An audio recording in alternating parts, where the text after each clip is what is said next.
Saudara, Bank Indonesia terus memperkuat respons bauran kebijakan untuk menjaga stabilitas dan mendorong pertumbuhan.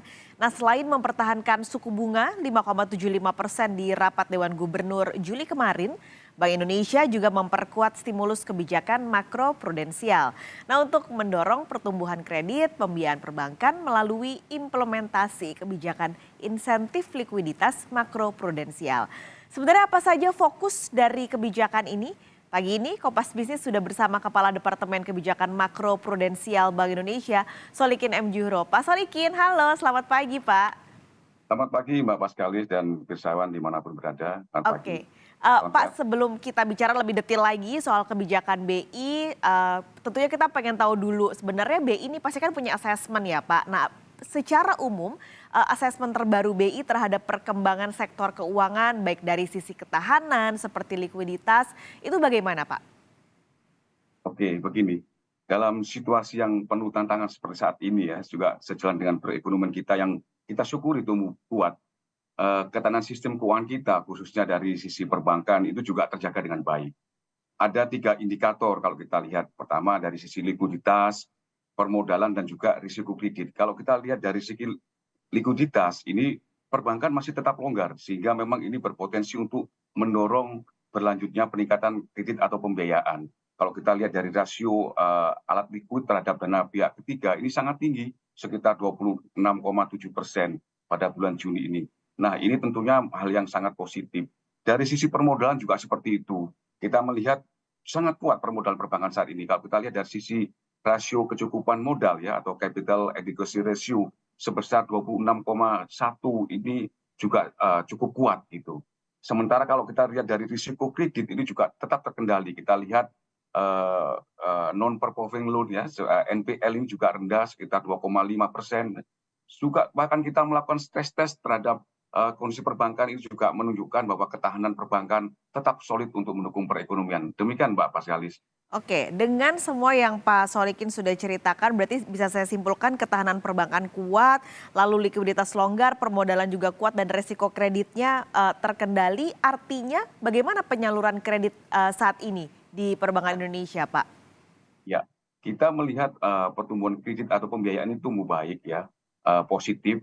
Memang ini kita lihat sedikit melambat dibandingkan sebelumnya. Tetapi ini pun juga karena memang pertumbuhan tahunan, kalau kita lihat tahun 2022 ini sudah cukup tinggi. Kita sekarang tumbuh sekitar 7,76% ya, tercatat di bulan Juni yang lalu. Ini angka yang cukup kuat gitu. Kalau kita lihat di negara-negara peers kita, ini juga mengalami pertumbuhan yang bahkan lebih rendah dari kita. Kita melihat dari sisi longgarnya sisi penawaran kredit ini juga tadi sebagaimana kami sampaikan, yang tercermin dari tersedianya kredit atau likuiditas yang memang juga kita lihat juga rencana penyaluran kredit, serta juga kita lihat dari standar penyaluran kredit ini masih longgar, Mbak. Jadi ini yang memang masih menunjukkan bahwasanya ada potensi untuk mendorong kredit yang ke depan. Memang ada isu ya kalau kita lihat dari sisi yang permintaan, kita lihat korporasi kita itu memang kebanyakan masih saat ini cash rich itu, memiliki cash yang cukup banyak, dan ini mereka cenderung untuk mempercepat pelunasan kreditnya. Dan ini berlaku kadang-kadang memang dalam situasi saat ini masih ada unsur wait and see ya di dalam untuk merencanakan rencana investasi ke depan gitu, sehingga memang ini sedikit mempengaruhi perkembangan dana pihak ketiga yang rada melambat gitu. Tapi kita melihat secara keseluruhan kredit perbankan ini cukup tumbuh kuat ya, sekitar hampir 8% ya. Dan ini juga kalau kita lakukan diskusi pembicaraan dengan perbankan, mereka cukup optimis untuk bisa mencapai RBB-nya gitu ya, untuk pencapaian di tahun ini sekitar 9%, 10% begitu. Demikian Mbak Pascal. Dengan target masih optimis perbankan 9-10% di akhir tahun, tadi juga penyaluran kredit masih longgar. Nah, ada nggak sih Pak yang dilakukan Bank Indonesia untuk merangsang ini pertumbuhan kredit bisa bergerak, lalu juga kondisi likuiditas yang tadi Pak Solikin sudah ceritakan. Adakah kebijakan-kebijakan yang diputuskan dan ditetapkan dalam RDG Juli kemarin Pak? Ya, betul. Jadi kalau kita melihat prinsip dari kebijakan kita, tentunya Bank Indonesia ini akan terus memastikan kecukupan likuiditas dalam perekonomian. sehingga ini bisa menopang stabilitas sistem keuangan dan juga mendorong pembiayaan untuk pertumbuhan ekonomi.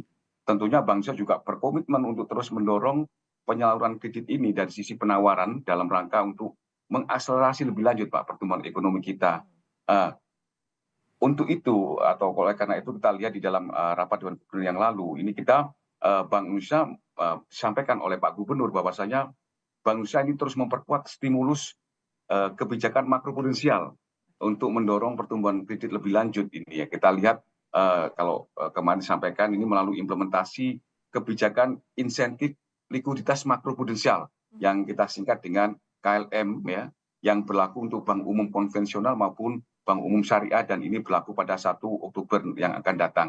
Dan ini tentunya ini dengan tujuan atau fokus untuk diarahkan kepada pembiayaan sektor-sektor yang memiliki daya ungkit yang lebih tinggi bagi pertumbuhan ekonomi dan juga menciptakan lapangan kerja. Nanti saya jelaskan lebih lanjut apa yang dimaksud ini untuk bisa meningkatkan daya ungkit untuk perekonomian dan juga mendorong penciptaan lapangan kerja, khususnya untuk hilirisasi, pariwisata, ya, sektor perumahan, maupun juga sektor-sektor inklusif dan juga sektor ekonomi hijau. Ini berarti sektor-sektor tadi tentunya yang sangat erat dengan masyarakat, dengan bertambahnya lapangan kerja. Yang penting juga adalah bagaimana memastikan bahwa KLM ini bisa berjalan optimal. Nah, apa yang akan dilakukan BI? Pak Solikin jangan dijawab dulu, kita akan jeda sejenak. Kompas Bisnis akan segera kembali.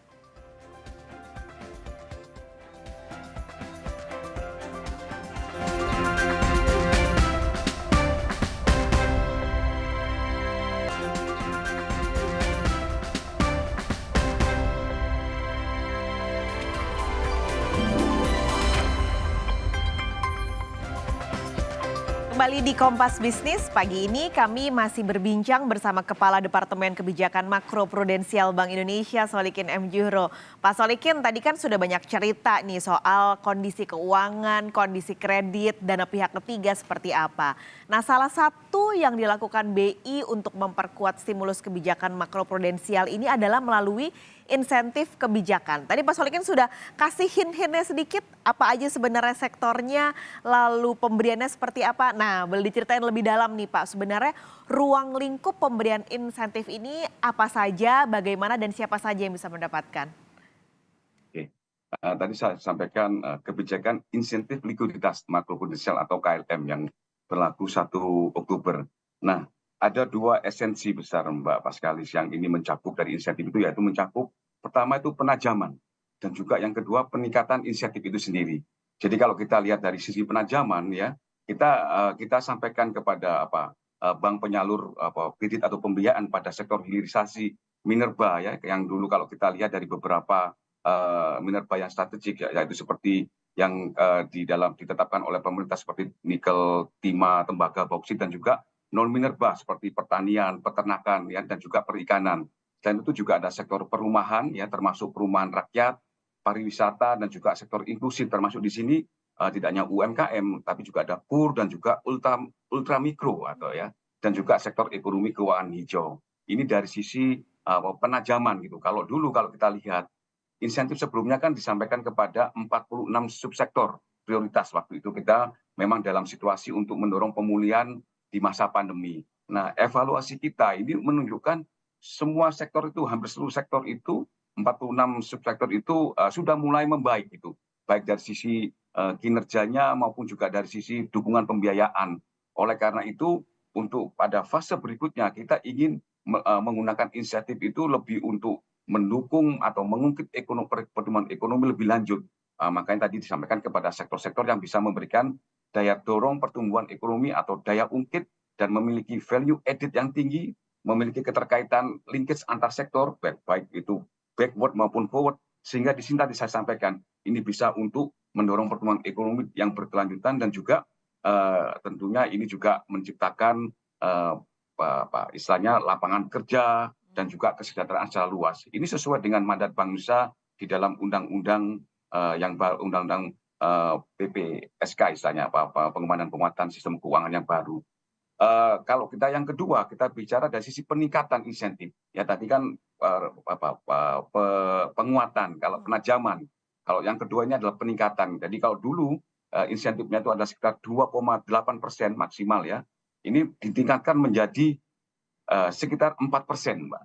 4%, jadi ini ada peningkatan 1,2% ya insentif ini, dan ini kalau kita lihat untuk pembiayaan sektor tadi yang kami sampaikan, minerba, non minerba dan sebagainya itu sampai naik bisa sampai 2%, kemudian untuk inklusif ya, pembiayaan inklusif bisa naik sampai 1,5%, dan untuk sektor hijau, ekonomi pembiayaan hijau ini naik dari 0,3 menjadi 0,5%, jadi total 4%. Dan ini dilakukan kalau memang itu perbankan bisa mengoptimalkan gitu insentif itu, maka bisa mengurangi giro di Bank Indonesia yang memang itu ada di dalam rangka pelaksanaan kewajiban giro wajib minimum yang saat ini ada 9%. Itu demikian, Mbak. Oke, ini kan berarti sektornya juga ditajamkan, begitu juga dengan ada sektor ultramikro masuk, hitungannya ada peningkatan 4% untuk insentif. Berarti apakah BI sebenarnya sudah ngitung, Pak Solikin, dampak dari pemberian insentif ini seberapa besar sih untuk mendorong dan merangsang pertumbuhan kredit? Iya, kalau dampak memang sudah kita perhitungkan, Mbak. Memang kita melihat ini untuk memberikan stimulus ini memang untuk mendorong penyaluran kredit. Dengan langkah ini diharapkan ruang atau kapasitas pemberian kredit semakin besar. Nah, hitungan kita ya, kalau kita lihat dari beberapa bank itu ada lebih dari 120-an bank ya. Ini kita dengan stimulus ini kita bisa menambah lagi peningkatan stimulus dari yang existing, itu bisa mencapai sekitar 50 triliun rupiah. Ini adalah peningkatan dari insentif itu. Dan ini tentunya akan memberikan ruang untuk pertumbuhan kredit lebih lanjut ya, bisa sehingga lebih tinggi lagi, sehingga memang nanti diharapkan bisa pencapaian target pertumbuhan itu akan lebih tinggi.